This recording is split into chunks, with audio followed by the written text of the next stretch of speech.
What's good, everybody? Dylan Spaulding here with you at Homestead-Miami Speedway following today's event here at Homestead-Miami Speedway. Man, what a race this was. There was a lot of drama, a lot of action. Putting it into perspective, NASCAR posted, or I should say announced, after the race here in the media press conference room, 6,058 passes happened, which is the most green flag passes of all time here at this circuit. 55 green flag changes, 33 lead changes as well in this race. It was quite a wild one. Let's get into a little bit of what happened today. Obviously, Tyler Reddick led the green flag here, opening the race at Homestead-Miami Speedway. Kyle Larson, though, got into a little bit of trouble, and let's talk a little bit about that. Larson blew a tire early on in the race, hit the wall, resulted in a yellow flag coming out due to some debris on track, and obviously he had to go down pit lane. Larson did talk about that as well. He felt like he just had no downforce during the remainder of the race.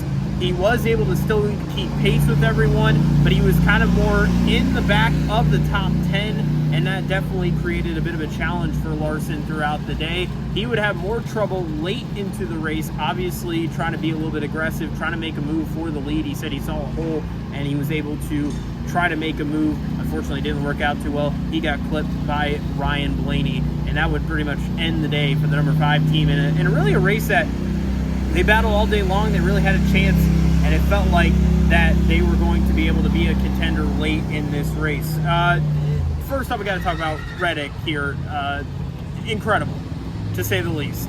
Reddick was legging it out in terms of his pit strategy late in this race. It seemed like Reddick was maybe trying to hope for a caution. At least it's what the team, I thought, maybe was trying to do. Billy Scott, the head man, the crew chief for the team, said that that was not the case, that they were going to pit when they decided to pit. Obviously, I think that that may have still not been the case. I do think that maybe they were going to try to hope for a caution. That didn't obviously end up going the way that it did. They ended up taking the caution after the fact, after the pit stop had happened.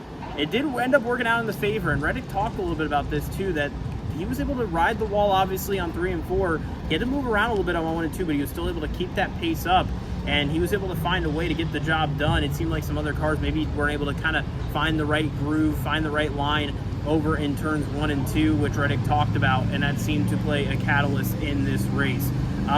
Again, it was a wild finish. Reddick, for him to come back the way he did, 2 lappable tires, and to be able to find a way to win this race, it was pretty impressive, and obviously builds a lot of confidence. And now you don't have to worry going into Martinsville, and with everything going on with 2311, this is a big win for them, and obviously able to take their minds off things and now focus on potentially winning a championship amongst all this controversy and everything going on within the NASCAR paddock and with their charter.